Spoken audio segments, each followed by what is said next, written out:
Good morning, it's Vaughan at westcoastbellpottery.ca in Nova Scotia, Canada. This is part 4, or is it part 5? 4, narrow forms. I've been doing 10 steps, I think, that should help you go from beginning to selling some stuff. And so the last video will be just advice on, how you can sell things. But basically, you've done mugs, then we did some bowls, and then we did some plates. So we've got the tableware covered, but now you need to do something where you get a little bit more difficult, narrowing the form. We talked about that in cylinders, how you keep it narrower, and it's actually easy to control. This time we're going to try and make it really narrow, but I got some tricks, so it should be pretty easy for you. So let's get going. This is recycled clay. It's why it comes out in that shape. If you have a studio that you're part of that has a pug mill, this is what it will do. If you don't, and you've got blocks of clay, you cut it up and then you round every one off, because until you get really good, it's a lot easier to center a ball of clay rather than a cylinder or a block. So just round it off with dry hands like that, no water involved, otherwise it just slips around. We talked about that in the mistakes video. Okay, so I just dampened the wheel head with my sponge, place it down in the center, as close to center as you can get. That way when you start it spinning, it's pretty close already. Positioning your body, talk about this before as well, tuck yourself right up to the wheel so that when you put your head down, which is why when I was showing the video 2 angles on cylinders, my head kept getting in the way from the top view, because you have to have your head right over the top of the actual clay. And then I have a wall here, so I can jab my elbow in, and then basically I don't have to put extra pressure on. I just jam my elbow in, and the elbow makes it sure that my arm can't move backwards and forwards, so that helps you center the clay as well. So if you have the ability to move your wheel close to a wall, I suggest you do that. And also, it's great because it stops the clay from splashing all over the floor, all over the studio. It keeps it confined just in this space. Alright, so first things first, hands should be wet. As we've talked before, if you put your hand down on the top, you've sealed it to the wheel head. And if you keep doing that, it'll just make a pancake. If you bring your side hand in, it actually will stop wobbling. Go back to the first video if you're having trouble centering. But move it around so it goes narrow, goes flat, you get narrow, you get flat, and that makes you so you know that you can work with the clay. If you can't make it change shape, then you're not pressing hard enough. Okay, we want a narrow form, so we don't need to do what we did in the last video, which was make plates where it gets really wide. So you need a ball that's fairly narrow to start with. Same as first video. You put your finger down, feel for that little point right in the center. You can feel the clay spinning all the way around the point of your finger, and that's where you press to go down. And let go slowly. I'm going to put 2 fingers, one over that one there.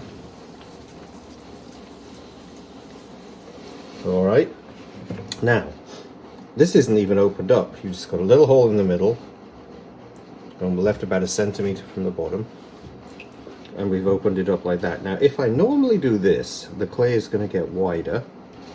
It just wants to. But if you start, just like I showed you in the other video too, if you start with 2 fingers on the outside, I'm not even doing my hand on the inside, and just put pressure on from the bottom and grow up slowly. Dribble some more water on it. So if I put 2 fingers and go from the bottom to the top and put pressure on, it gets narrower. So you already have a narrow form. And it's easier to start, and don't get it too high. I like to be able to get my fingers still.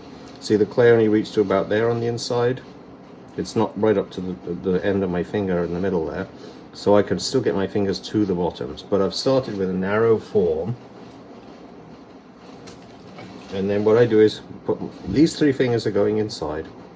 These 2 fingers are just going to do what they did just a moment ago on the outside, and I'm going to put a little pressure back from the inside.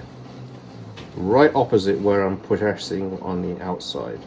And don't hang around, I'm going too slow, so it was catching with my fingers.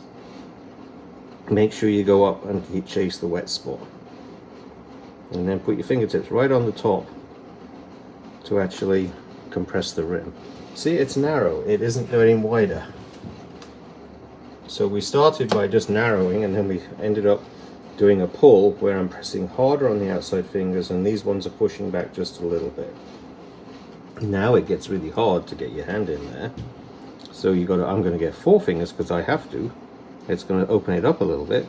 But start with the 2 fingers at the bottom and don't thin it down there. Just start your pull down there and then come up, and the fingertips are pressing again. And I've got my fingertips on the outside are lower down than the fingertips in the inside. You can see from the bulge above my fingers there. But I'm keeping the last point of contact underneath so that it stays narrow.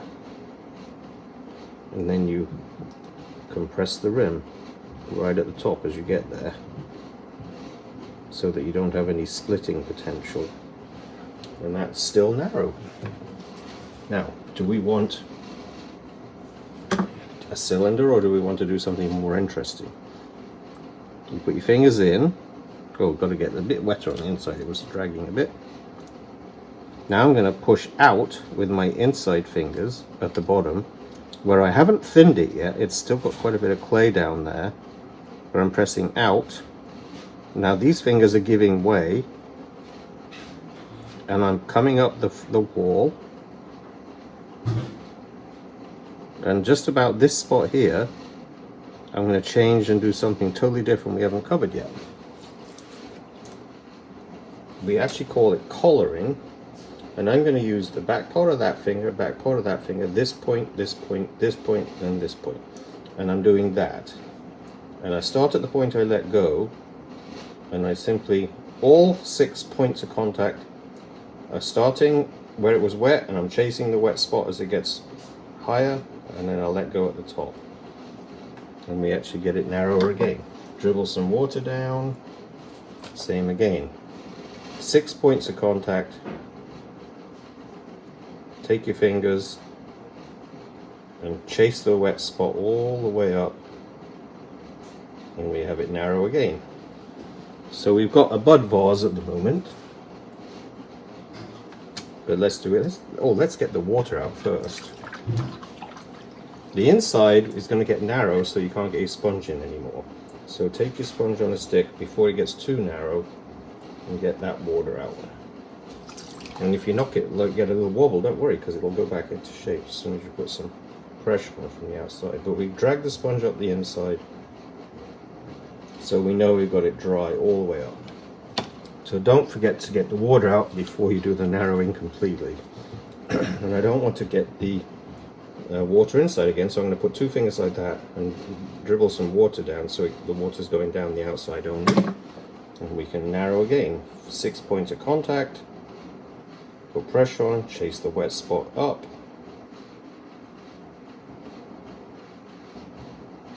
And we're getting towards a bottle now. Same again, fingertips. So it's a ramp. You've got a little ramp going here where you dribble the water and it's going down the piece. Then now I'm going to change to 4 because I don't have as much circumference, so I can do the points of contact just with 4 fingers.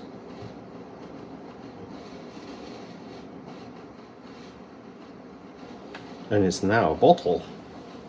The old type of ginger bottles, I guess they called them, when you get pop. They used to sell it in ceramic little bottles. You can find them in antique stores. But anyway, so we have, and I don't know, I could get it even narrow. I could do it even with 1 finger now, and just kind of go 1 point of contact. When it's very narrow, we'll still narrow it.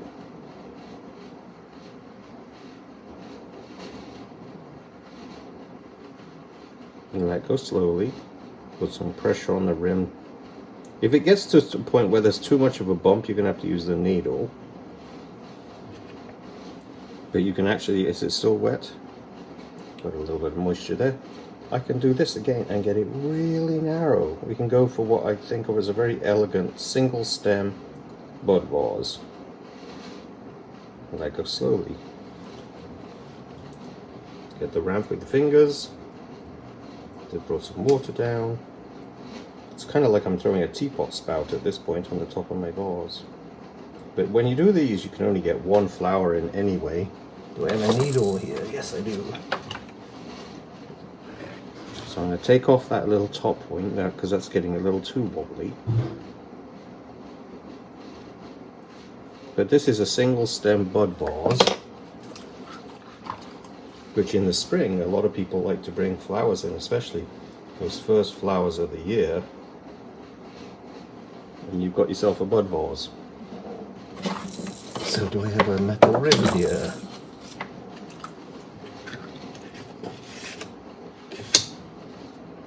So last thing you have to do, using any side of the rib you want, is we've got a nice curve there, so I'm going to grab the water off it.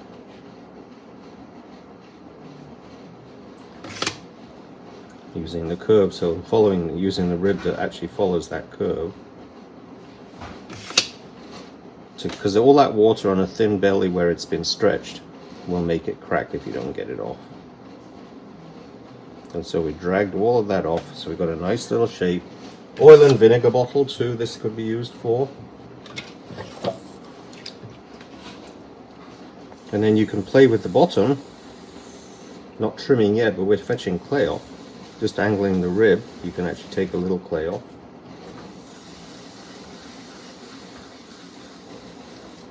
You can use a trimming tool at this point if it's very thick at the bottom.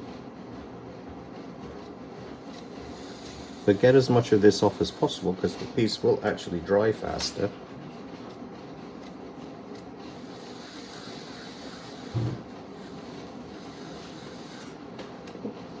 Okay, so we've done a bud vase.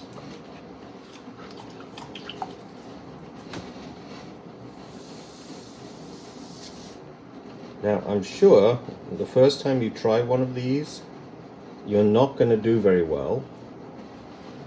Things that happen are you buckle in this area because you make it too thin, and then when you try collaring like this, you get little buckles in. So you don't want to make it too thin before you start collaring in. And you can actually work on your definition of what you've got there as a form by just using the edge of the rib. That will give yourself that little shoulder. We could do a double one. And now we've got another one up above to give you a double sort of edge to that bottle top.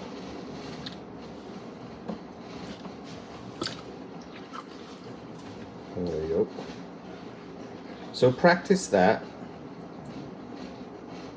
like the mugs. It should be easier to do these. That you don't need to make 100 of these, but basically practice it so that you can narrow a form, and you'll get narrower and narrower and narrower. There's a little moisture in there, so I'm using that. You could use a paintbrush to do this, but just pulling it out with a bit of, there's some moisture just in there. Okay, so practice, practice, practice. Narrow forms. Okay, now you will need, if you're going to do narrow forms like bud vases, you will need also to have a chuck to actually trim them on. So let me show you how to make one of those. And this is easy because we've done this in video 1, throwing cylinders.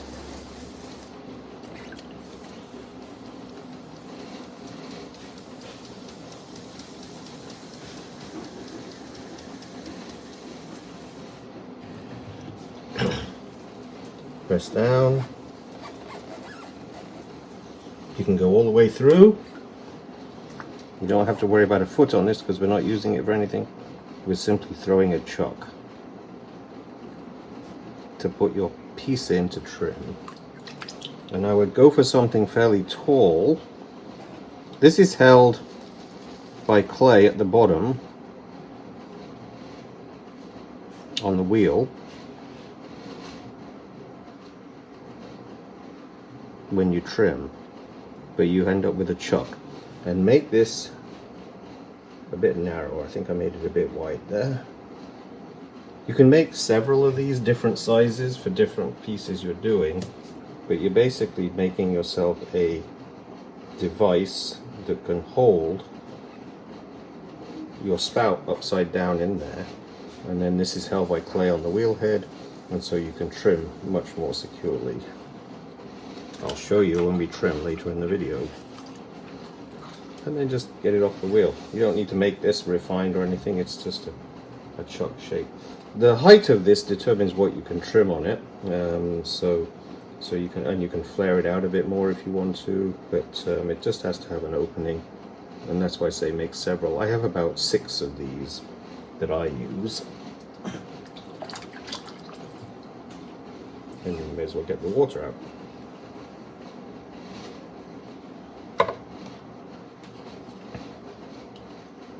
Put some water around to get it off.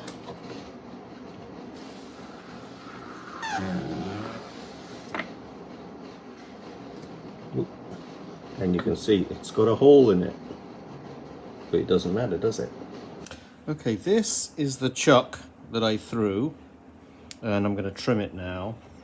This is a chuck I threw ages ago and bisque fired it, so this one's already finished.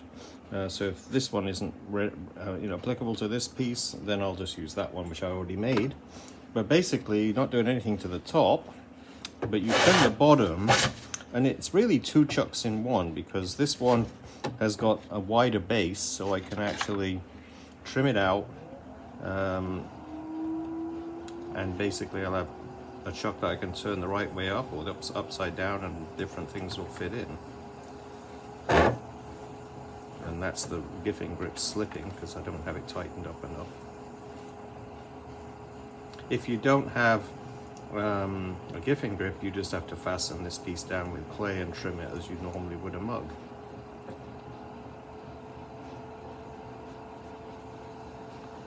The giffing grip is a time saver, but it's only worth it if you're going to start mass producing things, because it's easy enough to fasten something down with clay if you just have a couple of pieces. Because this thing costs probably $300. Oops. I'm just checking to make sure it's not too thin.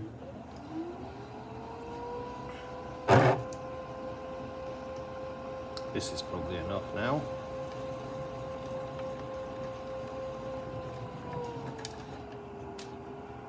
This is a little Kemper tool that I'm using to trim this with. Okay, that's adequate.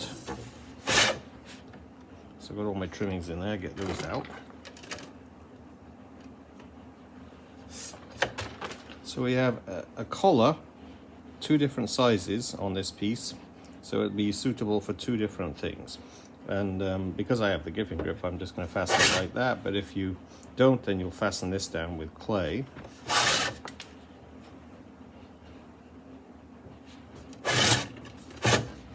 And it just sits in there, and your bottle sits on top like that, and you put your fingers on top and you trim. So easy. Let's get another trimming tool. I don't like to put a lot of pressure on because it will slip and move if you've got too much pressure with the trimming tool, so use a tool that has a smaller trimming area. The large flat ones with just a sheet metal edge tend to drag a bit more.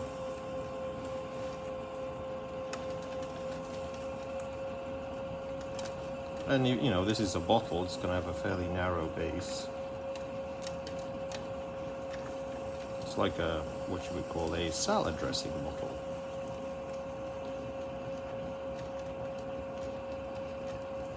The narrower the base, remember, the more likelihood the piece will get, you know, flipped over when it's sitting on the table. But oops, I just moved it. There you go, back in shape. Just one finger in the middle really is all you need.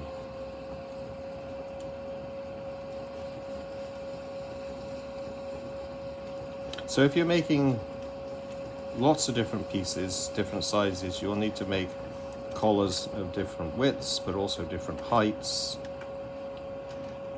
Now remember, when I'm doing a piece, I like to have a thing you can hit your nail underneath to actually grip it upside down when you dip it into glazes. So just that little bit there will give you the ability to put your fingernail under there and hold it upside down in a glaze.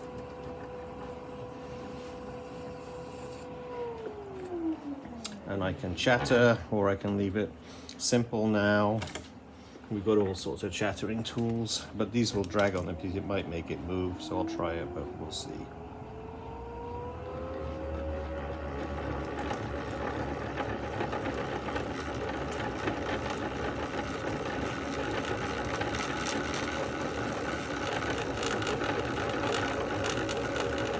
Go back up now.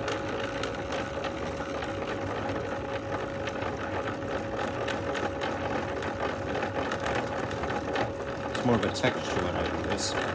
If you do it just once over, you can create a pattern. It's a nice enough pattern, texture. And then we'll use this one now.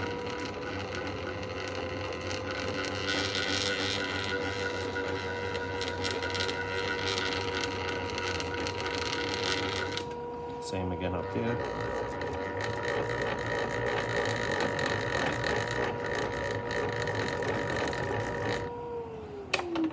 And then you can put a line to separate the textures.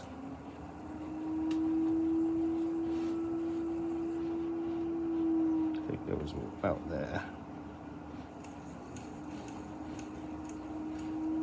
Defines the texture basically.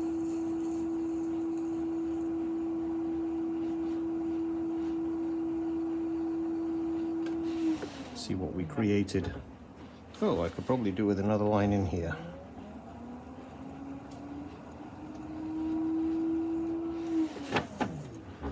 There you go. So it's a quick and easy way, and these tools are available from Bill Wright, whose website is artisanpotterytools.com.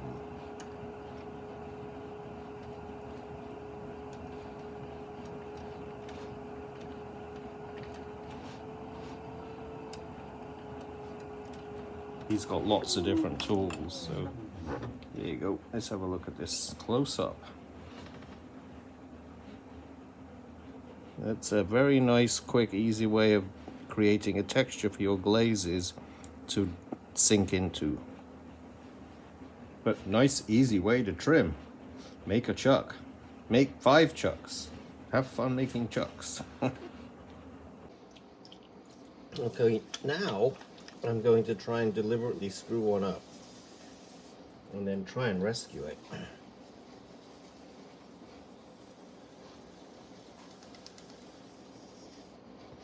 So we've gone through the centering before. Always remember, don't go too deep when you open it up, you know, when you actually make the bottom area. It's easy to trim some out, but it's almost impossible to put some back. So remember, we're trying to narrow form, so lots of pressure with the outside fingers. The inside fingers are just resting against the wall.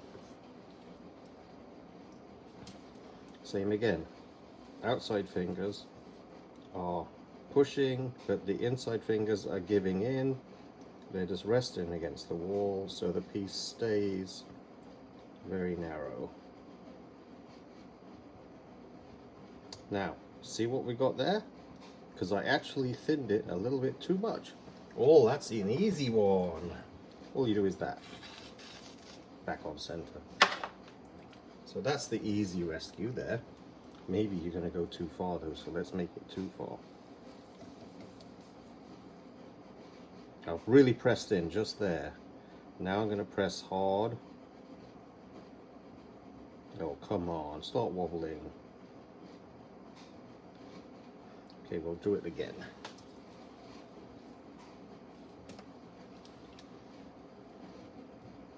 I thinned it really thin there, and then it's thicker above, so I'm thinning it even more there now.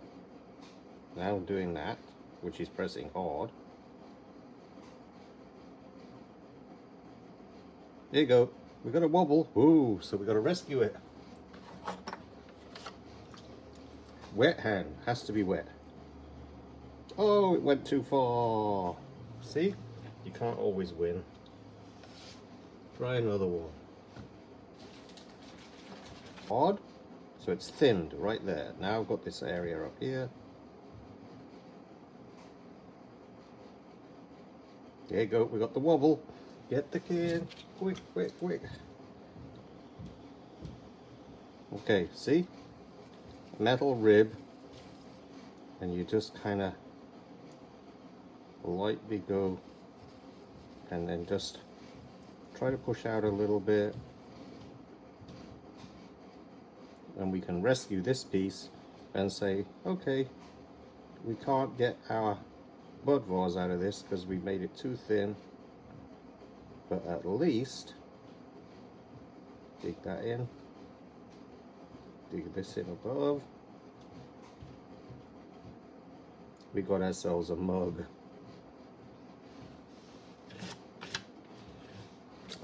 So the metal rib is really useful. I'm going to try and make it a bit more belly-like.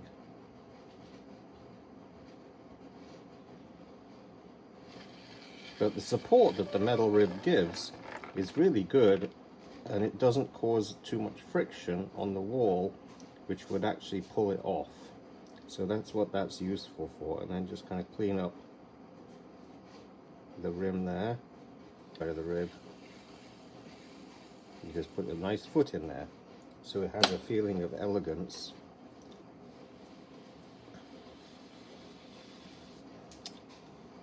All right. Now, if you want a narrow footed coffee mug, don't open the base up very far. Just keep the base narrow.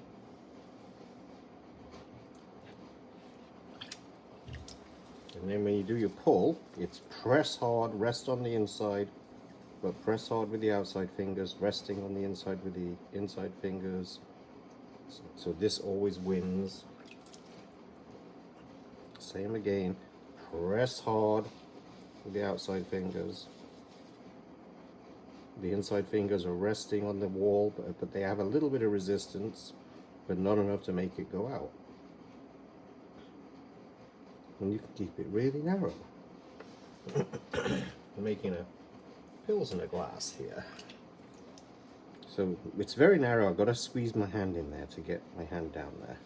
I don't want to narrow the base too much, but I'm pressing with my outside fingers hard, and my inside fingers can feel my outside fingers, but they're not pressing too hard, but they are pressing a little bit, so the glass tends to get tall because the clay is squeezed, and at 45 degrees the angle, the clay just scoops over my fingertips and gets tall.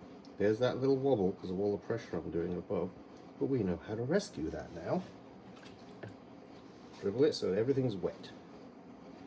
Put that metal rib,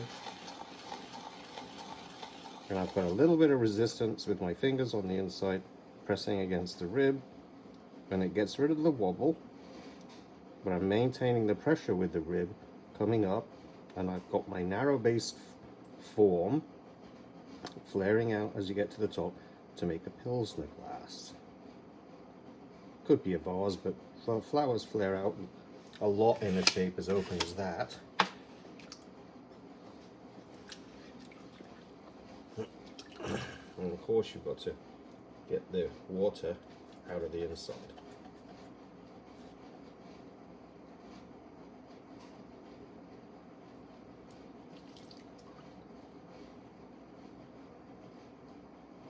A ship's mug. Let's go do one of those because that has to get narrow too. So for a ship's mug, the waves are going up 40 foot this storm. So the mug has to have a really wide base.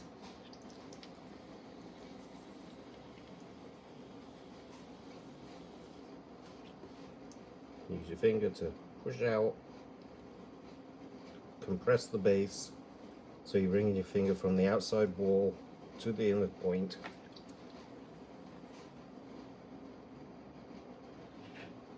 And then you do the pull like a narrow form, so you've got lots of pressure on with the outside fingers,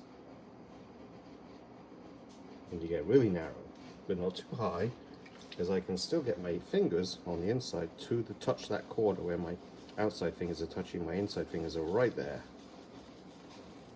And so you pull up, more pressure on the outside fingers, and you've got a narrow form in the shape of a ship's mug. All we do, foot, really wide base. Now you can keep this form as a straight walled form, or you can do it as a bellied form, your choice. Here I'm just going to come up, give it a hint of a belly, and stop around there, because I'm going to try narrowing in the top again. The advantage of this shaped mug is it actually keeps the drink warm for a lot longer, as well as being very stable so it doesn't fall over. And if it's still too wide, put a wet sponge on it just there, 4 points of contact, gently start applying pressure and move your fingers up straight away. Don't let your fingers linger on any dry spot. Lots of water, wet it, coming up straight away. You can do 6 if you can get 6, but 4 is enough. And see how narrow that got? So we now have a ship's mug. It's very narrow. And then you're going to have a customer say to you, how do you drink out of it? Because my nose touches the actual other side of the rim. Well, there's no good answer to that question when somebody asks you. There you go. And then I'm going to do myself a little double rim. But we have a really nice shaped mug that's really going to keep the coffee warm. And it should be pretty stable in a big storm. And you can put neoprene little pads on the bottom which stop them sliding around on the deck of a boat as well, or not on the deck, on the countertop areas. All right. Okay, this is the last thing I'll show you on the narrow form thing, because this is a little bit advanced, but I think it's nice for you to know that it can be done. So I'm just working the clay properly, making sure it's really consistent, because this, you need to make sure your clay is pretty consistent. This is called an enclosed form. So you're doing everything normal that you normally would do. Oh, actually, you know what, I have a commission that I've been putting off. But since I'm doing this, I think maybe I'll try one and we'll see what you think it is. So I'm making a really flat wide base.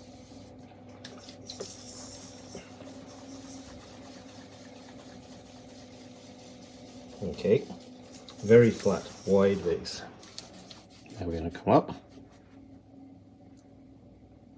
Much more pressure on the outside to get the form to go narrow.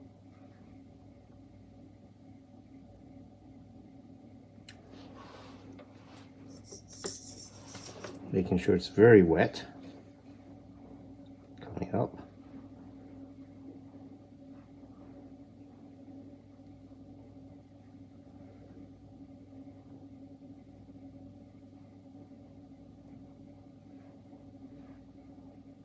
So nicely, perfectly centered. It has to be to do an enclosed form.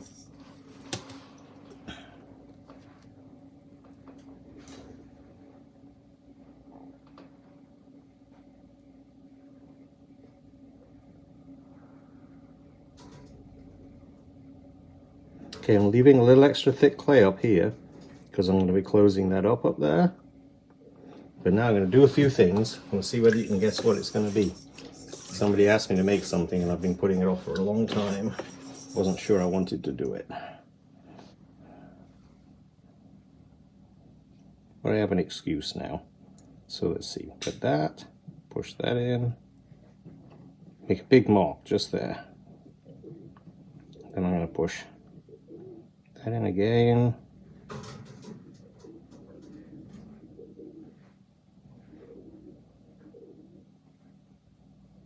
Come up.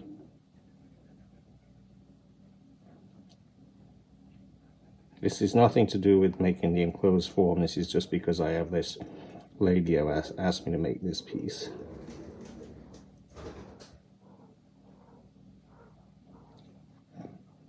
I think it's supposed to be a joke present. Okay, No hints yet. Let's get the water out, because when you do an enclosed form you don't want to leave the water in, otherwise it'll soften the bottom. You'll end up with a cracked piece at the bottom after all that work you put in closing the form up. So you get all the water out.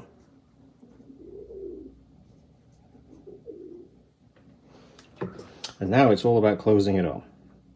So as many points of contact as you can get. It's still slippery at the moment, so I don't have to worry about drag. Now I've got it narrower, but I'm going to do a pull from there up. My forefinger just came down over the top area.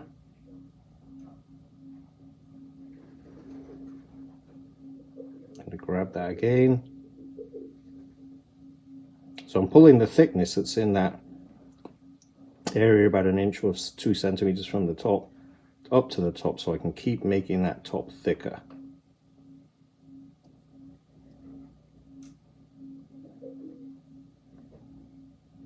It's very evenly smooth, so I'm not even going to bother getting more water because it's dragging quite nicely at the moment. And then the pressure is on with this finger, and this one inside. And then this part of my finger can actually put pressure down too if I want to. Let's just wet everything again.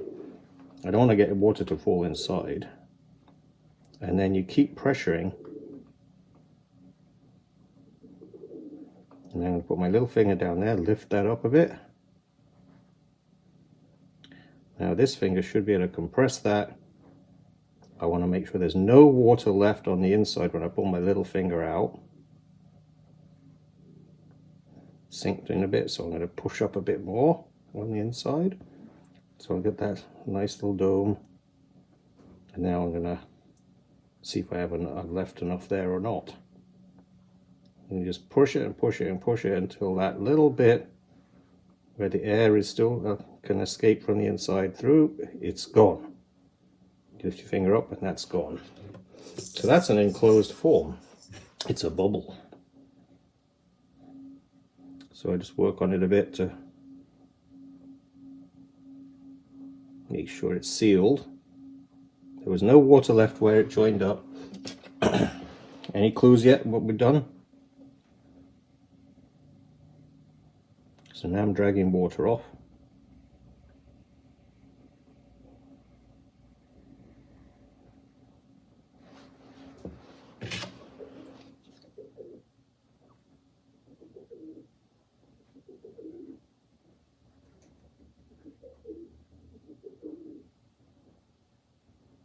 All the British potters got it already, I guess.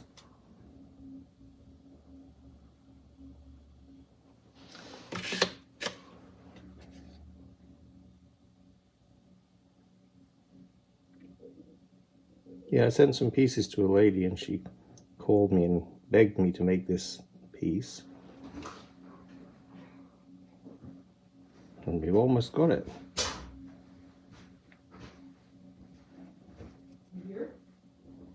Basically push that down a little bit there. Then we'll go emphasize that little bit just down there. And I think if I remember right, there's another thing just there.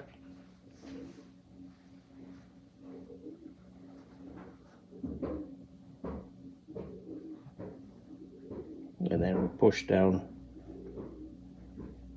to get that sort of even.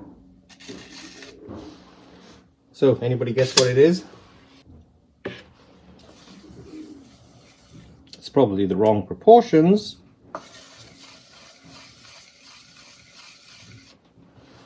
There we go. Well, we'll see how many people guess what it is. Little hole here, little thing sticking out, a few dots and stripes, and you got a Dalek. There you go. Boy, that's a flash from the past as well. Blast from the past. I used to watch that when I was living in England. John Pertwee. Okay, there you go. Have fun trying one of those.